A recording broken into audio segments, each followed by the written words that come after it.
ইসলামের বিরুদ্ধে, মুসলমানদের বিরুদ্ধে বেঈমানদের এই দুটো তৎপরতা এট আ টাইম চালু আছে।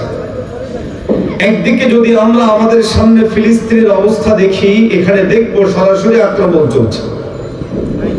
আমরা যদি আমাদের পার্শ্ববর্তী দেশ মায়ানমারের আরাকানে রোহিঙ্গা মুসলমানদের দিকে তাকাই, সেখানে দেখব সরাসরি আক্রমণ চলেছিল, এখনো চলছে। কাশ্মীরের দিকে তাকাই, তাহলে দেখব সেখানে ইসলাম ও মুসলমানদেরকে উৎখাত করে দেওয়ার জন্য সরাসরি আক্রমণ চলেছে, এখনো চলে। এভাবে পৃথিবীর বিশাল একটা অংশ জুড়ে ইসলাম, মুসলমান এবং মিল্লাতে মুসলিমাকে উৎখাত করার জন্য সরাসরি আঘাত চলছে। আরেকদিকে সরাসরি আঘাত নয়, কৌশলী আক্রমণ। ওই কৌশলী আক্রমণগুলোর বড় একটা অংশ হলো ইসলাম যে জিনিসকে ভিত্তি করে দাঁড়িয়ে আছে, ইসলামের মূল যে ভিত্তি, সেই ভিত্তিকে নড়বড়ে করে দেওয়া, সেই ভিত্তিকে উপড়িয়ে ফেলা, সেই ভিত্তি যারা আঁকড়ে ধরবে তাদেরকে অগ্রহণযোগ্য করে তোলা। আর এই ষড়যন্ত্রের অংশ হলো শিক্ষা ব্যবস্থা থেকে কোরআনকে উঠায় দেওয়া, শিক্ষক হিসাবে কোরআনওয়ালাদেরকে অগ্রহণযোগ্য করে তোলা, রাষ্ট্রনায়ক হিসাবে কোরআনওয়ালাদেরকে অগ্রহণযোগ্য করে তোলা।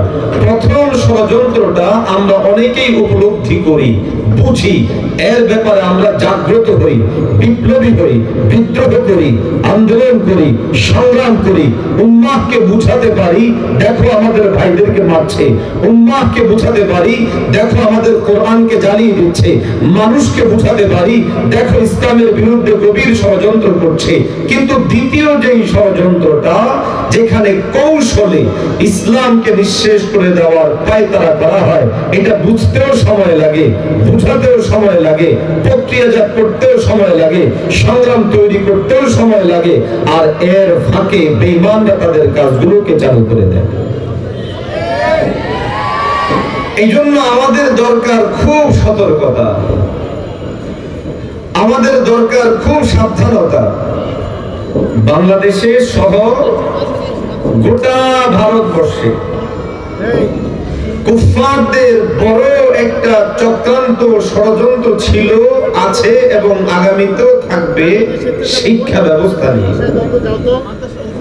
এই জন্য আমরা যদি তাকাই, তাহলে দেখব আমাদের শিক্ষা ব্যবস্থার বিশাল অংশ যারা জেনারেল শিক্ষায় শিক্ষিত, আমাদের ওই ভাইদের শিক্ষা কারিকুলাম, সিলেবাস শুরু থেকেই সাজানো ছিল কোরআন শূন্য করে, কোরআনকে গুরুত্বহীন করে। একটা পর্যায়ে আস্তে আস্তে কোরআনুল কারীমের প্রতি কিছুটা বিরূপ মনোভাব, কিছুটা ব্যঙ্গাত্মক ভাব, অগ্রহণযোগ্য ভাব তৈরি করা হলো। এরপরে আস্তে আস্তে এখন এমন হয়েছে, আমাদের সন্তানদের জন্য যে শিক্ষা ব্যবস্থা প্রণয়ন করা হচ্ছে, এই শিক্ষা ব্যবস্থায় একটা দুটো নয়, অসংখ্য বিষয় এমন আনা হচ্ছে যে বিষয়গুলো সরাসরি ইসলাম বিরোধী, মুসলমানদের বিরোধী। শুধু এতটুকুতেই সীমাবদ্ধ না, গোটা মানবতার বিরোধী তৎপরতাও এই শিক্ষা ব্যবস্থার মধ্যে অনুপ্রবেশ ঘটানো হচ্ছে।